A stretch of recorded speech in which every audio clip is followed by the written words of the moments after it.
এটা চোর পুলিশ খেলার মতো বা ইঁদুর বিড়াল খেলার মতো, যে আমি একটা বললাম আপনারা আমার একটা ধরলেন না, এটা না। আমি কাজ শুরু করেছি জাস্ট টঙ্গী পূর্ব থানার পিছনে সিটি কর্পোরেশনের কিছু জায়গা আছে, আমি এই এলাকার তরুণ যুবক শিশু যারা আছে তারা যাতে খেলাধুলা করতে পারে, আমি একটা মাঠের ব্যবস্থা করবো ইনশাল্লাহ।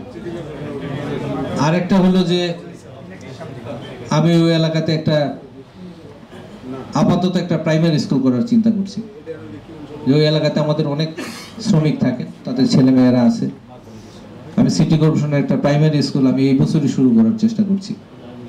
এটাকে পর্যায়ক্রমে আমি হাই স্কুলে নেয়ার একটা পরিকল্পনা আছে।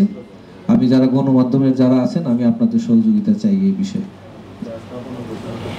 মশার ঔষধের একটা বিষয় আসছে।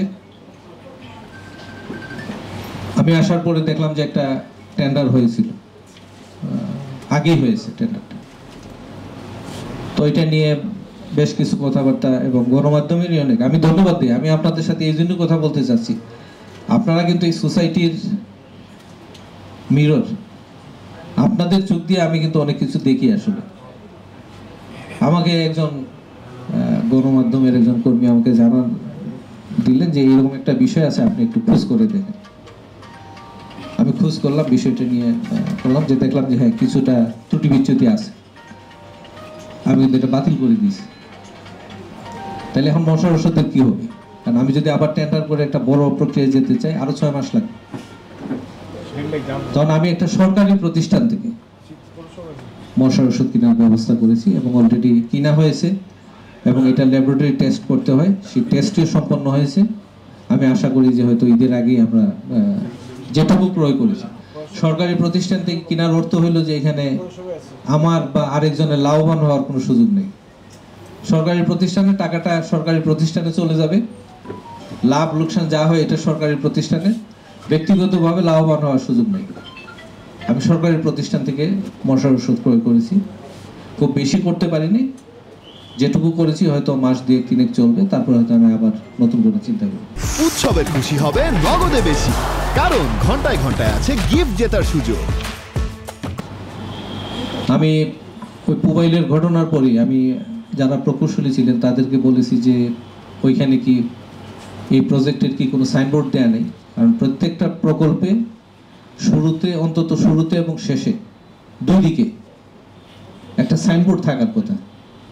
এই সাইনবোর্ডের মধ্যে এই প্রকল্পের ইনফরমেশনটা থাকবে, যে এটা কি প্রকল্প, এটা ফান্ডিং কারা করছে, কত টাকার ফান্ডিং, কি কি আছে, একটা মোটামুটি একটা সিনপসিস এখানে থাকে।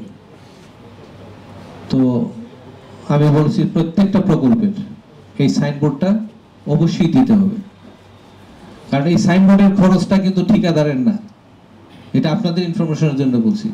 এই সাইনবোর্ডের খরচ আমার প্রজেক্টের খরচের মধ্যে ধরা থাকে, কাজে ঠিকাদার সাহেবের এটা না দেওয়ার কোনো কারণ নেই। উনি বলতে পারবেন না যে ওনার লাভ কমে যাবে, ওনার লাভের অংশ থেকে সাইনবোর্ডটা দিবেন, এটা বলার কোনো সুযোগ নেই, কারণ আমার প্রকল্পের মধ্যে এই সাইনবোর্ডের খরচটা ধরা থাকে।